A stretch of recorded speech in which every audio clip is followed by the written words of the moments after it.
Bonjour à toutes et à tous les amis, Gilles Mansillon, je viens vous saluer aujourd'hui, on est le 14 juillet. Pour moi, ça marque un des moments les plus sombres de l'histoire de France quand même, hein. C'était quelque chose qui a été organisé par les forces sombres, alors que bon, les transitions dans beaucoup d'autres pays se sont faites beaucoup plus graduellement et naturellement. Enfin bon, on va pas revenir trop là-dessus. C'est, moi, à mon avis, l'organisation de la mémoire, il faut arrêter de célébrer les guerres et pour pouvoir rentrer dans quelque chose de nouveau, on a besoin de remettre en question beaucoup de choses par rapport à la manière dont on a envie de vivre, dans quelle société on a envie de vivre. Et tout ça, c'est en train de se catalyser. Il y a la justice humaine et la justice divine. Il faut comprendre que bon, la justice humaine, il faut suivre les lois de la justice humaine dans le pays dans lequel on vit. Mais c'est bien d'être aligné avec la loi divine, avec la loi de Dieu. Parce que de toute manière, la justice humaine est certainement imparfaite, mais la justice divine est parfaite.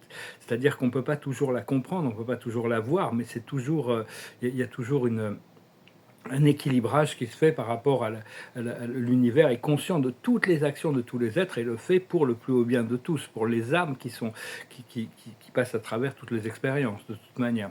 Comprendre aussi qu'il y a toutes ces choses de la surface et ces choses de profondeur.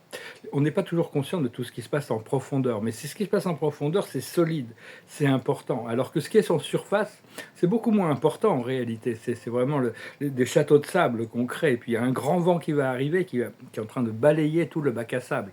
Et tout ça, c'est en train de passer. Donc il faut voir que les apparences sont trompeuses, c'est cette expression en français, l'habit ne fait pas le moine. Et pourtant, tout le monde juge sur les apparences ici, tout le monde, enfin, tout le monde, la grande majorité, tout est une question de perception. Comme Marilyn Monroe disait, la beauté pour une femme, c'est comme la richesse pour un homme. Quelqu'un qui est riche, on lui fait confiance. Une femme qui est belle, on va lui donner beaucoup plus d'opportunités.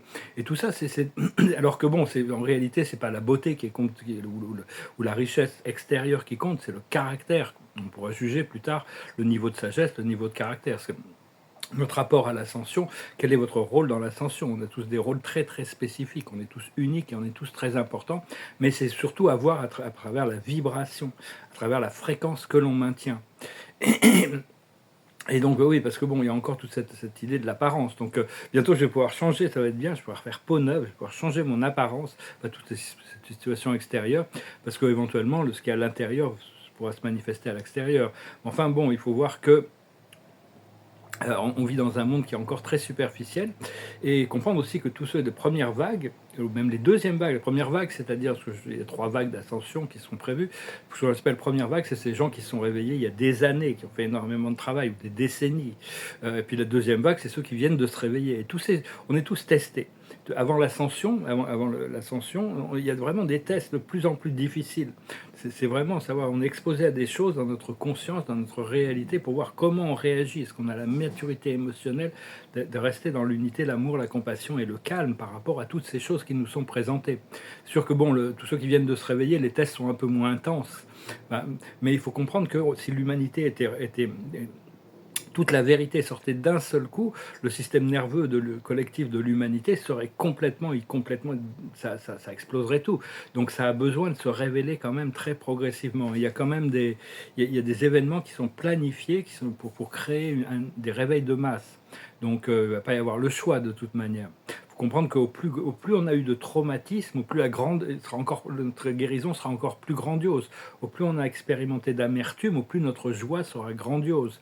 Tout ça, c'est prévu. Hein. C'est le créateur premier qui a décidé de transformer la planète de cette réalité artificielle à une réalité lumineuse, cristalline et organique. Donc tout ça, c'est en train de se passer. Hein. C'est parce que Dieu a décidé ainsi de libérer ce monde et donc c'est en train de se faire. Même si c'est pas toujours évident, même si ça peut paraître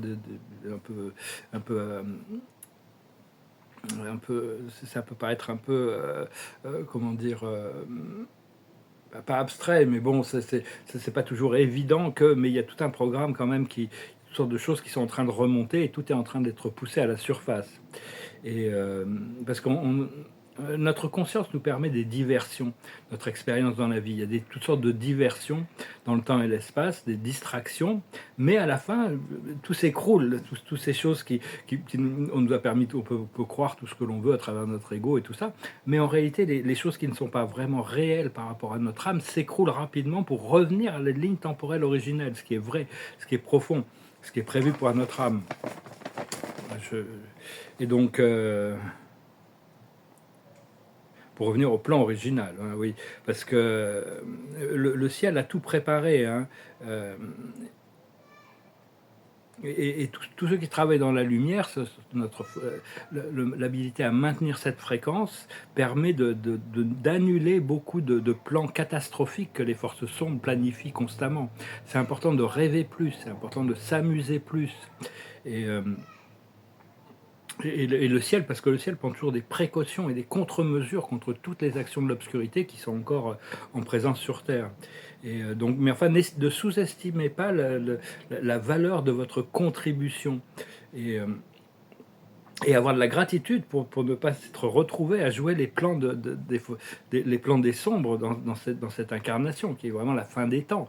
Parce que bon, on a pu jouer ça dans des vies passées, mais le rôle mais bon, même s'ils ont beaucoup de pouvoir, ils ont beaucoup d'argent, ils ont beaucoup de confort, quand tout remonte à la surface, quand il y a eu de la corruption, c'est juste de l'argent et du pouvoir et qu'il n'y a pas de corruption, il n'y a pas de mensonge, c'est honnêtement acquis et tout ça, il y a rien de mal à ça. Mais il y en a beaucoup qui sont dans des positions de pouvoir, qui sont impliqués dans des choses très sombres, et quand tout va remonter, ça va être une énorme humiliation publique. Cela dit, beaucoup de ces gens ont plus peur de leur contrôleur, de leur hiérarchie, que de l'humiliation publique encore, hein. C'est pour ça qu'il y en a beaucoup qui se suicident. Mais enfin, bon, il faut vraiment pas sous-estimer notre contribution, parce on fait tous une contribution qui est absolument unique, et, euh, et comprendre que c'est les désirs et les croyances qui sont les outils de la création. Tout ce que l'on croit, tout ce que l'on désire, c'est vraiment ce qui manifeste les choses devant nous.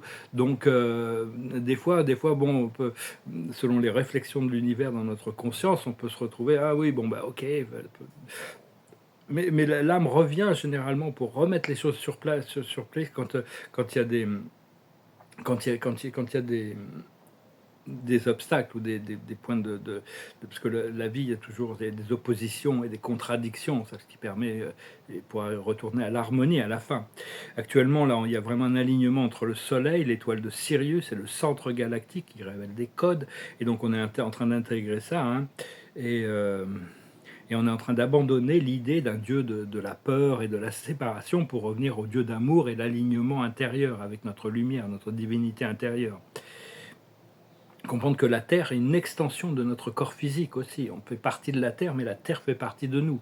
En réalité, tout l'univers fait partie de nous, hein.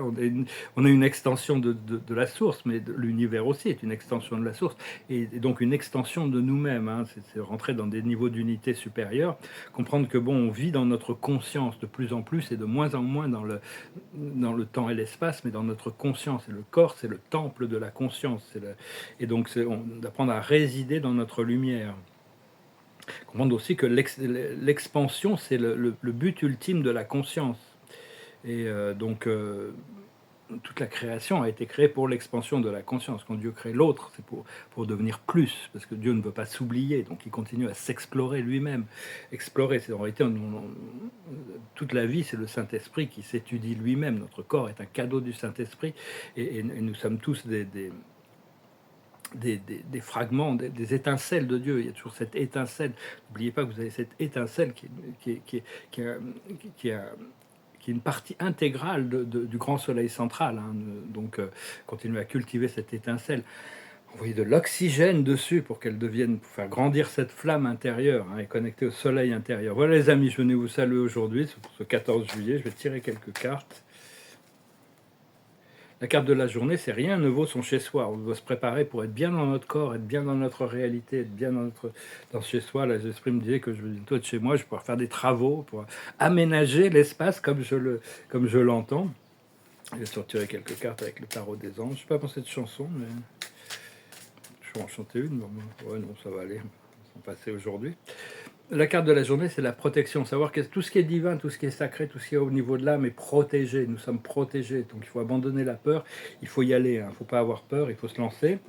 La sagesse, c'est l'acceptation. Acceptation que le programme de Dieu va à son rythme. Et quand l'heure de Dieu arrive, les choses sont claires. Tout va se révéler.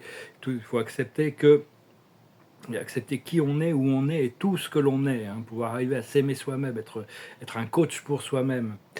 Ce qu'il faut comprendre, c'est l'abondance. L'abondance, c'est la liberté. C'est la liberté de faire tout ce que l'on veut, quand on veut. Du moment qu'on fait de mal à personne, Dieu nous a donné cette liberté. Et on est en train de restaurer nos principes d'abondance. Ce qu'il faut faire, c'est l'espoir, continuer à cultiver l'espoir, cultiver l'espoir, la foi et le courage. Et l'aboutissant, ça va être l'enthousiasme. Je sens que mon âme est très contente des choses qui arrivent. Je dis, ouais, je suis content pour elle. Je vous remercie d'aimer, de partager, de commenter. Je vous remercie de souscrire. Je vous remercie pour vos dons. Si vous avez une consultation privée, vous pouvez m'envoyer un email ou discuter de peinture. Je serai toujours heureux de vous recevoir. Et je vous souhaite une excellente journée, un très bon 14 juillet. Et je vous dis à bientôt. Namaste.